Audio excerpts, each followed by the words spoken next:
Parkinson's disease. It's one of the most scariest things that I've ever read about.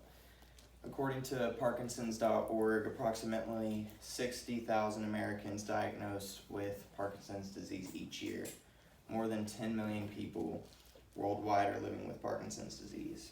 People around the world are affected by this disease, and people just turn their heads and act like it's nothing. Now, I'm not saying that I know everything about this disease, but I do know I'd want people to help me understand and come to terms with this diagnosis if one of my family members or children in the future was diagnosed. We'll understand and go through what Parkinson's disease is and what it means, and the person we'll be talking about today is an actor you may know, Michael J. Fox.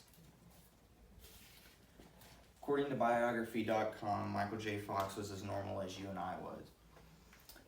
He went to school. He struggled as many of you have or I have in school.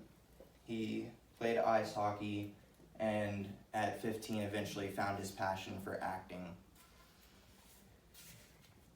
And then later on in his life he had gotten diagnosed with Parkinson's disease. This was a very big surprise to him because nobody in his family had ever had it, so he didn't think he could be diagnosed. It was a very hard moment for the actor, knowing that he had to take steps back from his acting career that he had built up and supported his family with. It was a very hard thing to come to terms with. He was only 29 in 1991 when he had got diagnosed, but didn't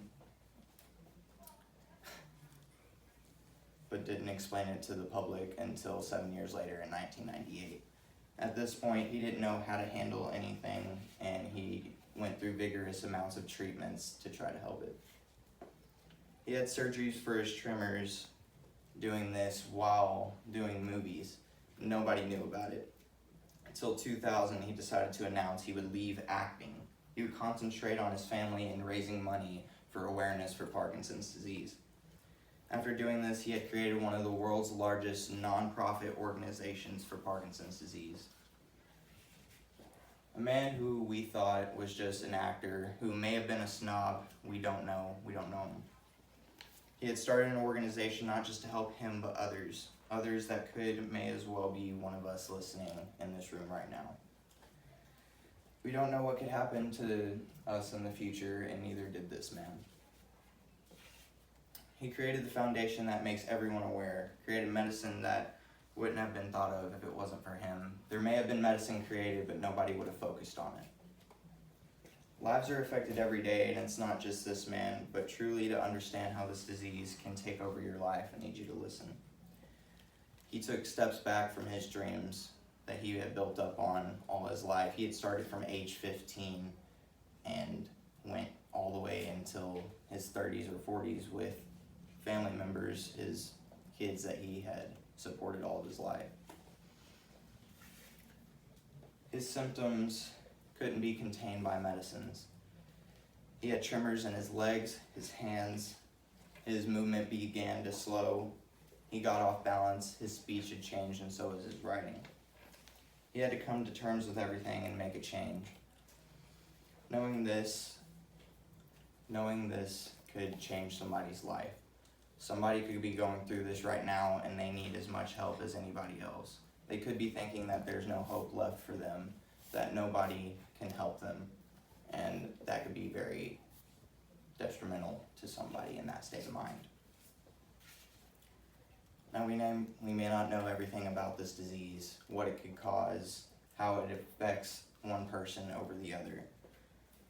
But we do know that there are meds that we can take. We do know there are people that can help, and that's because of Michael J. Fox. Now we went over his career, his diagnosis, and how it affected his life. It changed his life in ways that and many others didn't think it could happen to them. You may not know it could happen to you, but later on in the future you could be diagnosed. Now, a quote from Michael J. Fox: "Don't imagine the worst. If you imagine the worst and it happens, you've lived it twice."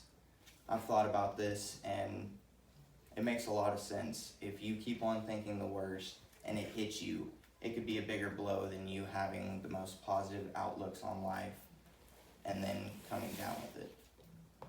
Now keep this in the back of your mind and always keep your head up, because you may not know if one of your friends or family members or anybody in this audience may get it.